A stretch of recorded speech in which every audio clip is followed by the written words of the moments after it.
I've got to change my leg position. Actually, it'll be more convenient for me because it's... Shh, Farhan.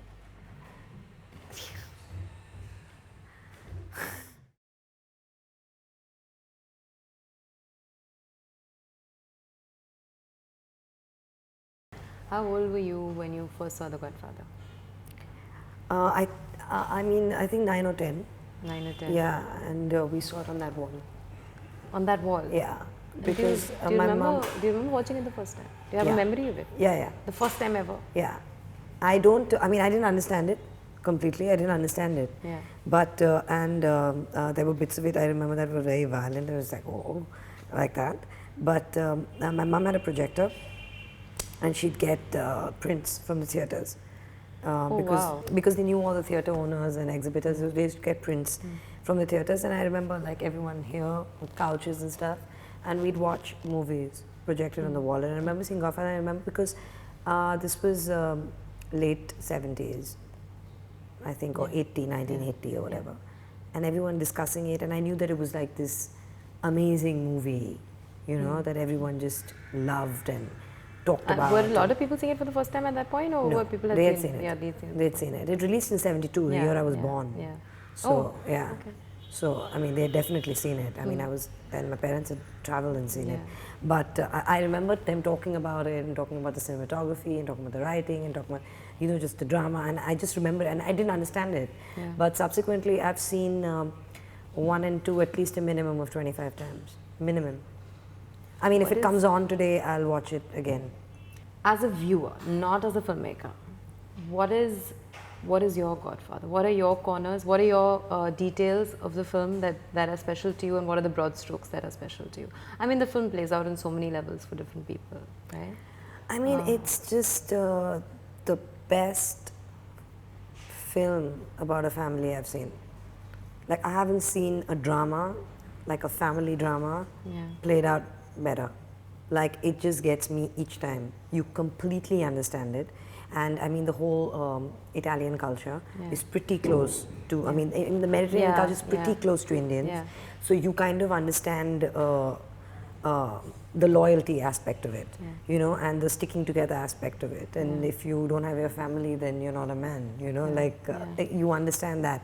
And the way it's done, it's not, I mean, considering it was made in 72, the drama and the way it was dramatized, I mean, they dramatized things that hadn't been done before, like light, you know, the lighting with the DP Gordon Willis, you know, it was, I mean, Marlon Brando, the first shot is, you know, shot with light on his face. It just changed things. Apparently all the studio people were crying when they saw they couldn't believe there was no light in the film. But it was just stunning. It just changed. I mean, so it was designed very differently. And I mean, you had come from gangster films with James Cagney and, you know, like the older flicks about prohibition and stuff. And this was a complete sea change from that. What are your what kind of movies did you grow up on when you were?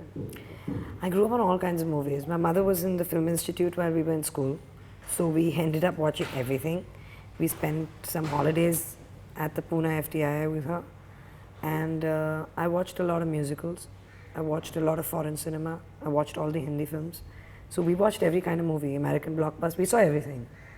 We saw everything unless it was rated A because of pornography or nudity. But we saw everything. What did you like watching the most? You know, as a kid, you watch everything. You're not very. Only when you get into your teens, you start getting discerning. Not pre-teens or teens. I don't like this and I don't like that. But you like everything. I could watch anything as a kid. But I like musicals a lot. Wizard of Oz is one of my favorites. You know, this is a tricky question, but is it growing up in a family where films was a part of the profession, you know, where films was talked about, you know, it was literally the work that your parents did. What was it like? Was it more personal watching cinema? Because No. I mean, a kid. Because you know there is an awareness. Okay, not as a real kid, but you know when you start to discern these things, was there an awareness that this is a you know, it's not so removed, and this is what your parents do. This is it's just one step removed from you know, so was it in any way a more intimate experience? No, intimate in the sense you're privy to the workings of it. Yeah. You're privy to in terms of like script discussions, casting discussions. Yeah. Oh, this director's bad because Yeah. he shoots like this, Yeah. or you know, you don't use the zoom in a Yeah. place like this is bad. You know, those kind of things come up, and you know, you're part of all that, and that's interesting. But at the end of the day, we are movie buffs. I walk into a cinema and I'm an audience. Yeah. I want to watch a film. I love the films. Yeah. I love the movies. So I want to be entertained. I'm not interested in, Yeah. you know, in writing a thesis. Yeah. Like, I don't care. Yeah. Like, I'm there and I want to be sold. Yeah. You know, like, and weirdly, you start, you get out if the film's bad in your head, and you're like, oh, and you know, you start thinking of other things. Or then, if the film's good, you won't only really break it down later. Yeah. Because at that point, you're a part of another process. You're part of being entertained. Do you get very affected by movies? Like what I'm asking is, we all do. What I'm asking is, can it have like an effect on your mood and Yeah. you know? Yeah, definitely. And like I wouldn't watch certain kind of movies in the day, because I know that I can be very depressed throughout the day. Yeah. So I'm not able to shake that off very easily. Are you that kind of a watcher, or can you? No, I mean, I don't go disconnect from it? hysterical, but there are certain films that have really affected me. You know, where like you end up, it becomes bigger than just the film. You know, it becomes you cry for humanity. You know, like I like. Or just your mood. I mean, Cry it's in just the dark, something because you get sucked into a world, so it just does something maybe, you know, smaller to your mood. It may not be a No, I cathartic- just those things I can flip. It's like things that really get like Monster. Like they can be random films, or Dance in the Dark. Yeah. Lars von Trier. It took me a bit of time. Yeah. Like I was really depressed. You know, Yeah, Monster, I was really depressed. Yeah. But if I see a film like Terms of Endearment in which I can cry and I'm sad and I'm depressed, I'll bounce in 15. Yeah. I'll bounce. It's not, it doesn't affect me like that. You know, these other films that like, which are real stories, or, you know, stories that tell you something about humanity, Yeah. those get me. Okay. Are there You know? any other ways besides the, you know, obviously as a craft person, or what are the other ways, small influences that you can remember of cinema, something that made you want to visit or eat or wear, or it can be anything. It can be got you into. I mean, can you remember watching a film and saying, being affected There's by? so many. Give me an example. There's just so many. I mean, Patrick Swayze in Dirty Dancing. I was in love with him. There's just so many, you know. I mean, like, because I watched so many musicals, it extended into various. I mean, it went into watching then The Wall, you know, Alan Parker's movies, The Commitments with the Walls, which kind of influenced the music I listened to. Yeah, I mean, there's just too many influences that came out of film. Yeah. Too many, yeah. Too many. Following writers, following cinematographers I liked, following directors' work I liked. It's just too many. Beginning to read scripts. I'm going to talk to you a little bit about Luck by Chance. The first question I'm going to ask you is, do you remember any surprises from the journey? Yeah, I was surprised at how diplomatic I am when I started shooting. I've been a first AD, Yeah. and there's no chance of diplomacy. You're just bad cop. Yeah. And I was a bit worried about that, and suddenly I was the director, and it was all about just getting my movie made. So you were just, it just kicks in, yeah. You know, your head just changes. It was surprising. You become a more people's boss. Half your job as a director is handling people. Yeah. So, what is the one thing that you're personally proud of? It could be. It doesn't have to be something that shows on screen. Besides the fact that That I you made the handle film I people. really wanted to make. Yeah. Yeah, however long it took. Where did you learn? Where did I learn? What did you learn from the journey? That you just gotta hang in there. You can't tell people can't tell you what kind of movies to make. You just gotta do what comes to you. That's it. Well, what were your misgivings when you're making that film? Did you have any misgivings? Did you have any? None. When you're making your first film, you're so excited, yeah. I mean, if you have time to be upset or about anything, then sad. You know, it's. I love the film. I have to say that, but always been very interesting to me that, and an act of great irony and great affection, from where I see it, that you, as an insider, you make a film about an outsider in the industry. You make a satire, an affectionate satire on the industry, using a lot of people from the industry. I'm simply going to ask you why. Because maybe I've always been a bit of a fish out of water here. From the time I liked films, they were not necessarily mainstream Indian commercial films. I worked with independent filmmakers. All my friends are in film and are artists, and they're not industry kids. I do have industry kids that are my friends, of course, but my clique, people I work with.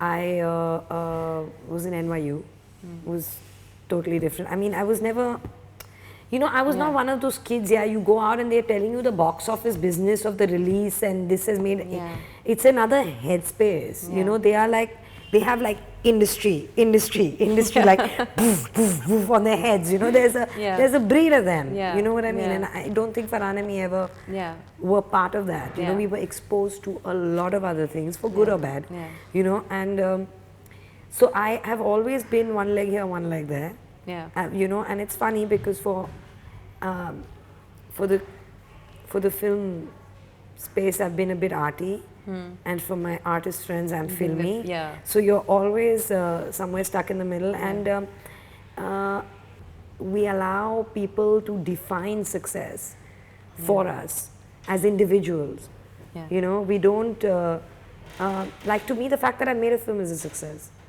you know, when somebody, you hear a music album and it's a new artist and you're like, I don't like their music, but they got an album out there.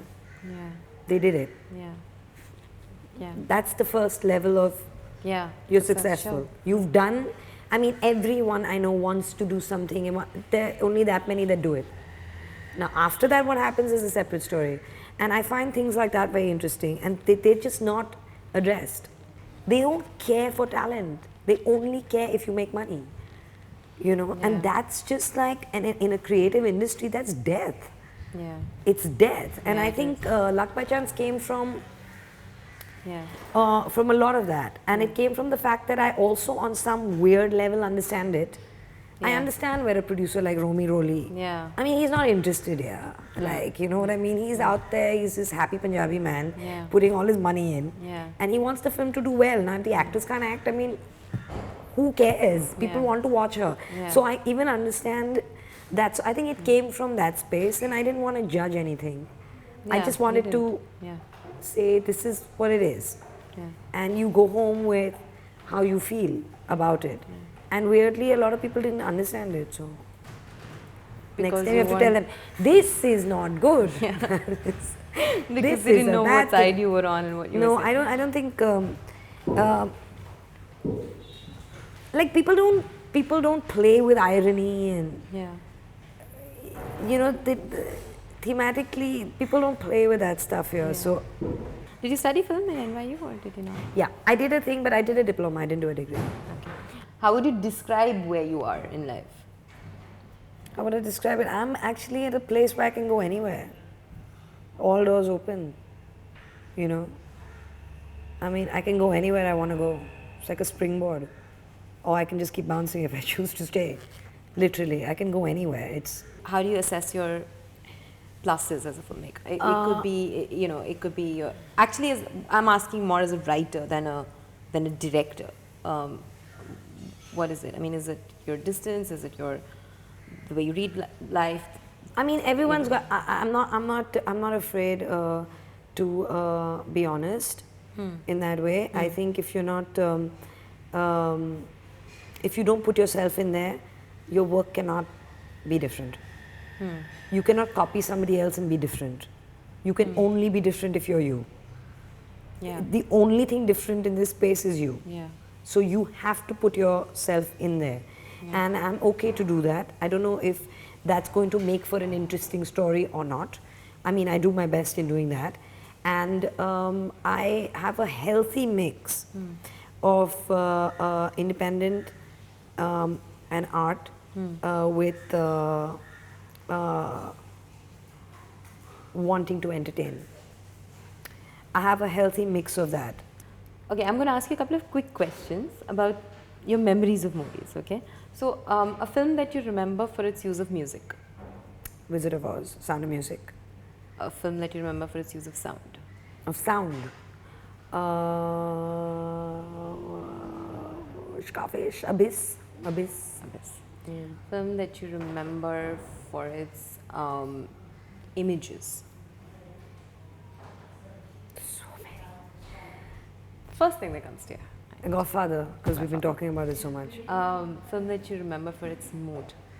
Godfather. Film that you remember for the detailing of setting up of the scene, but detailing of the scene, like details, there's lots of details.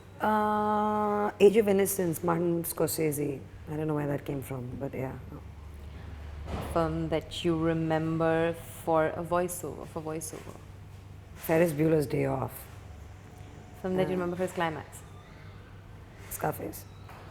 Film that you remember for filming something that was highly unfilmable. Filming for, sorry? Filming the unfilmable.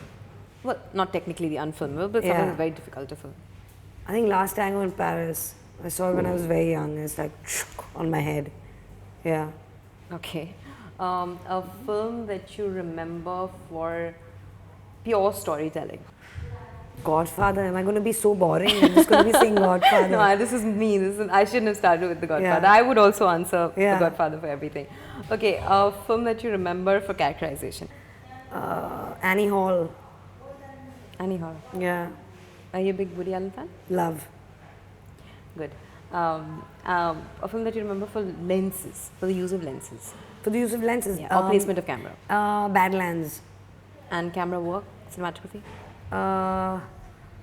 So many.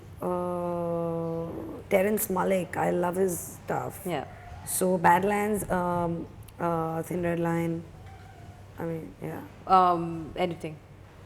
Editing, all Martin Scorsese films. Thelma Schumacher is his editor and she's a genius. Yeah. So all Scorsese films. Okay, finally, experimentation. Okay, I'll explain what I mean by that. You know, pushing a line that was and knowing where to draw. Like, you know, films over experiment or under experiment or whatever. It's just something that you were like. I mean, an obvious thing would be jump cuts in Breathless, but I'm saying something like that you saw and that meant a lot to you. Not that it was. I think Pulp Fiction. Yeah. I think Pulp Fiction. I think the whole fractured screenplay. Yeah. I think the way it was structured. He changed structure. Yeah. And I mean, that's got great characters and that's got style, and that film, there are films that were before Pulp Fiction and after Pulp Fiction. It's like monumental. Finally, you've just finished your second film. When are you planning to release? July 15th. Oh, that's soon. So tell me a little bit about it. What? It's a road trip. It's about three young men, all professional working men, who were supposed to take this trip 4 years ago. Okay. But for whatever reasons didn't. And one of them's getting married and he's like, let's go. So they go to Spain and turns out to be a very cathartic experience for all three of them. And they're all three are men? They're three boys, 3 men. You said it's out in July 15th, right? Has it been a very different experience from Luck by Chance? Yeah, completely. But a lot of fun. Luck by Chance was very, because it was in Bombay, it was a very interior film. I mean, it was all studios and apartments, and I mean, in Bombay, where do you go out? Yeah. I mean, there's no concept of outside and outdoors, and you don't have an outdoor life in the city. So the film effectively worked on that, and I was just like, now I want to do something. I want to be out and I want to do something completely different and exterior, and so it was a very different experience. That whole film's in Bombay. This whole film was in Spain. So it was a very different working experience. 80% of my crew was Spanish, which was great fun. And I enjoyed myself. Okay, thank you.